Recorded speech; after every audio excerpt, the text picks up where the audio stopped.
ही में श्राद्ध चल रहे हैं और जब बच्चों से बात हुई तो कोई बच्चे श्राद्ध को मान रहे थे, वो उसकी संस्कृति को एक्सेप्ट कर रहे थे और अपने आप को धार्मिक मान रहे थे, जबकि कुछ जेनजी और कुछ ऐसे बच्चे वो बड़ा प्राइड ले रहे थे इस बात में कि श्राद्ध कुछ नहीं होता, श्राद्ध जैसा एक दक्यानूसी ख्याल है।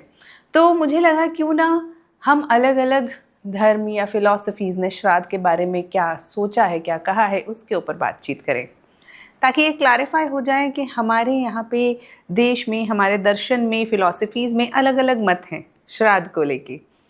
तो श्राद्ध है क्या? ये एक 16 दिन का पीरियड होता है जो कि ल्यूनर डे के हिसाब से मनाया जाता है, ल्यूनर मंथ के डिवीज़न के हिसाब से मनाया जाता है। प्रतिपाद वाले दिन यानी डे 1 से शुरू होता है और महालय अमावस्या 16th डे पर ख़त्म होता है। ये टोटल 16 दिन, और जिस दिन एंसेस्टर की डेथ हुई होती है उसके अकॉर्डिंग उस ल्यूनर डे पे उनका श्राद्ध मनाया जाता है। हमारे यहाँ वेदों में 3 तरीके के ऋण बताए गए हैं। ये मैं बैकग्राउंड आपको इसलिए दे रही हूँ ताकि जब हम आगे अलग अलग फ़िलॉसफीज़ के हिसाब से इसे समझें तो हम समझ पाएँ। तो हमारे वेदों में 3 तरीके के ऋण बताए गए हैं। ऋण यानी कि डेट, उधार, देवता ऋण, ऋषि ऋण और पितृ ऋण। देव ऋण यानी भगवान का हमारे ऊपर जो ब्लेसिंग्स हैं उसका उधार, हमें भगवान को भी रीपे करना चाहिए।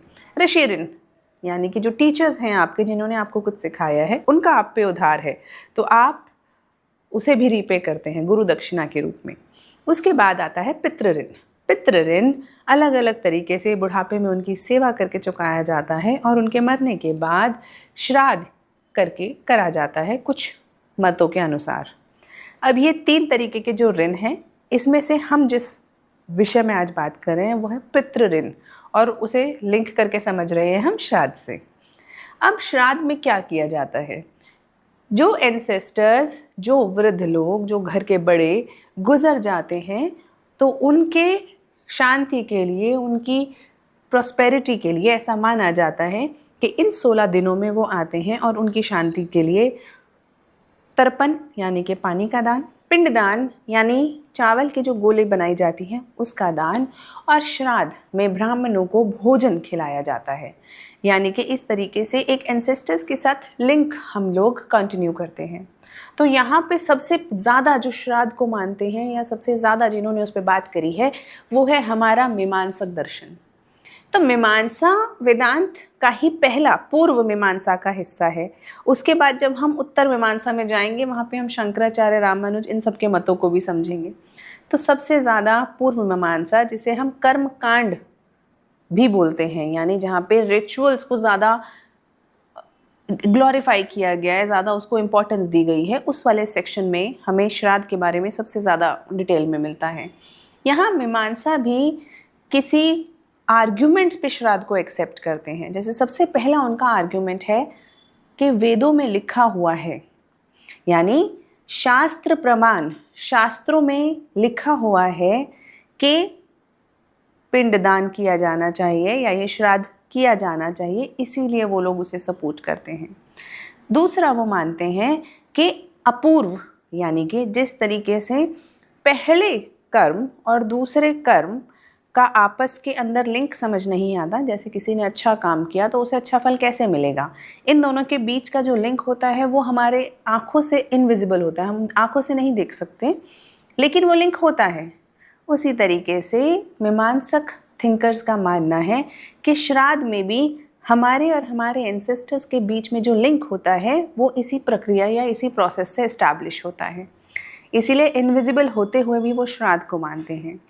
तीसरा उनका आर्ग्यूमेंट रहता है एक लीनिएज को कंटिन्यू करना, जिसे कुल धर्म के नाम से वो बात करते हैं। कुल धर्म यानी कि अपने फैमिली की लीनिएज को, उसके नाम को कंटिन्यू रखने की एक प्रथा के तौर पर और अपने एंसेस्टर्स को रिस्पेक्ट के तौर पर श्राद्ध मनाया जाता है। चौथा उनका आर्ग्यूमेंट है कि इसमें दान दक्षिणा होती है और आप ब्राह्मणों को, जो कई बार घर की बेटियों को बुला के आप खाना खिलाते हैं, तो उससे आपका सोशल हार्मनी भी बढ़ती है। यानी वो भी इमोशनल होके नहीं कह रहे हैं कि श्राद्ध करिए, वो भी एक अपने लॉजिकल आर्ग्यूमेंट्स दे रहे हैं कि उन्होंने श्राद्ध को क्यों एक्सेप्ट किया। ये तो थी मीमांसा की बात। लेकिन जैसे ही हम कर्म कांड से ज्ञान कांड की तरफ बढ़ते हैं, जहाँ पे फिलॉसफिकल अंडरस्टैंडिंग और गहरा जाती है वेदांत में, जैसे कि शंकराचार्य, रामानुजाचार्य, माधवाचार्य, जब हम इस तरफ चलते हैं तो यहाँ भी अलग अलग मत निकल कर आते हैं। जैसे रामानुजाचार्य की बात करें तो वो तो मानते हैं कि जो श्राद्ध है वो एंसेस्टर्स के रूप में हम भगवान को ही पूज रहे हैं, क्योंकि हम सब भगवान का ही हिस्सा हैं, तो एंसेस्टर्स भी भगवान का हिस्सा हैं।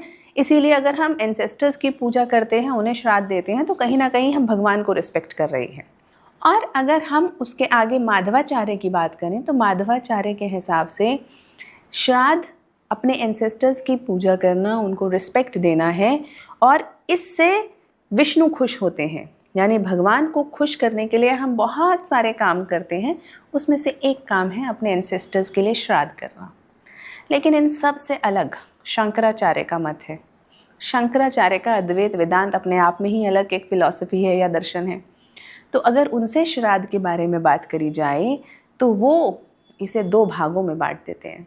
वो कहते हैं कि जो व्यवहारिक जगत है, जिस जगत में हम लोग अभी हैं, जहाँ पे कर्म और धर्म एग्जिस्ट करते हैं, जो कर्म और धर्म की धरती मानते हैं, क्योंकि यहाँ पे धर्म हमें पालना चाहिए और कर्म हम करते हैं, तो इस कर्म और धर्म की धरती पर अगर हम व्यवहारिक लेवल पे माने तो पितृ ऋण होता है, और अगर पितृ ऋण होता है तो श्राद्ध उसका एक रीपेमेंट है। वो उसको उस तरीके से देखते हैं। लेकिन जैसे ही आप परमार्थिक लेवल पे शंकराचार्य से पूछेंगे तो वो बताएंगे कि परमार्थिक लेवल पे जैसे ही आपका ज्ञान थोड़ा और बढ़ेगा, जैसे ही आप वेदांत को और गूढ़ तरीके से समझने लगेंगे, तब आपको रियलाइज़ होगा कि आप में और आपके एंसेस्टर्स में कोई अंतर नहीं था। यानी कि हम सब एक ही ब्रह्म का पार्ट हैं, हम सब एक ही ब्रह्म का हिस्सा हैं।